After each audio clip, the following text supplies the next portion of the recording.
Shërimi nuk është i lehtë. Unë po du se historia jote mundet me motivu një djalë të ri, një vajzë të re që është të u përballë me çdo vështirësi. Shërimi nuk është i lehtë, fillimi sidomos. A ka pas momente kur erdhe këto, kur ke thënë ose pse erdha ose të ka mungu çajo jeta që e ke bë jashtë, edhe e ke luftu shumë për m'ja dalë sot me kon kaq i vendosur me u shëru. Ja.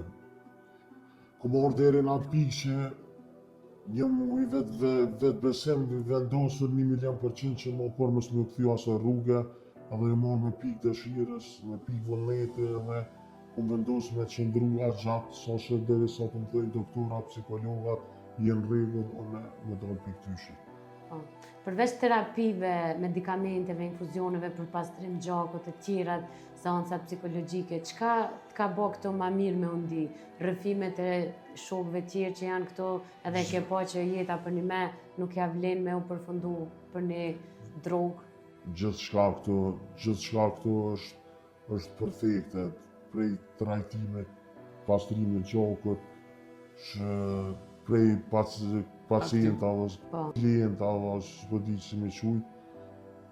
Po momente ma mire është kur vinë vizitë familjarët, që e shet që domethënë është një shpresë, një dritë në fund tunelit që ti je tu shëru edhe familja është e lumtur që po qenë në shërim.